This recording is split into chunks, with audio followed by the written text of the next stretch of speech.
Magkakabit tayo ng solar panel at apat ito.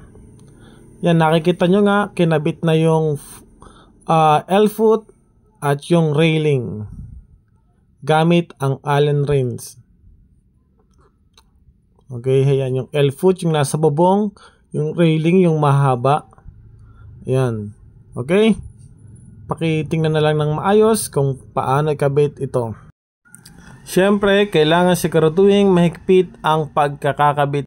Okay, pag nakakabit na yung L-foot at railing, ipapatong naman natin ang solar panel. Ayan nga si Konsehal Maok at si Andong, kung di ako nagkakamali, Ardong. Ang makikita nyo ay binubutasan muna ni Kagawad ng tech screw yung bubong gamit ang martilyo para mabilis gamitin.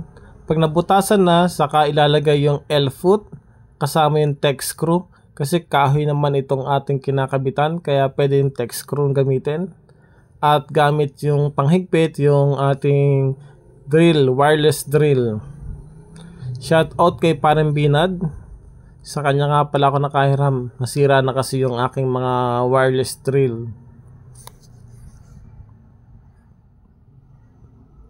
Okay, kinakailangan secure yung ating mga tech screw or nakakabit ng maayos, mahigpit. Hindi pwede dito yung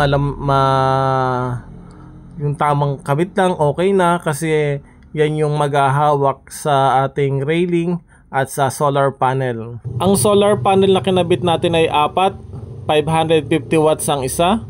Kaya kada isa is almost 40 kilos. Kaya kailangang matibay talaga ang ating pagkakabit. Pinapasigurado ko sa kanila.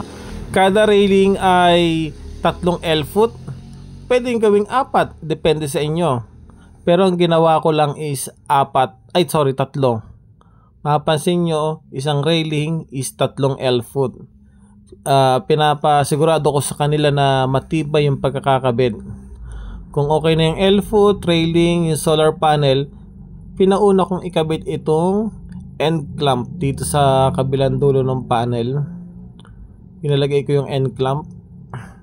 Okay, pag nakakabit na yung pangalawang panel, ang ilalagay naman nila dyan ay mid clamp. Okay, kailangan secure yung mid clamp din natin dyan. Kasi dalawang panel na yung kanyang hinahawakan. Sa end clamp kasi, diba, nasa dulo siya. Isa lang yung kanyang hinahawakan panel. Itong mid clamp ay 2. Mamaya ko nga pala ipakikita sa dulo kung anong klaseng connection yung ginawa natin dito. Okay, ayan, pinagduksong na nila yung mga wire dyan sa gitna, pinagkabit niya. Yung marunong sa solar panel or connection, sigurado alam na nila kung paano o anong connection yung ginawa ko doon, since pinagkabit ko yung magkatabing panel. Ayan nga, secure na yung mid clamp in between the panel. Yan nga palang panel natin is 550 watts each. So in total, 4 yan, that is 2001.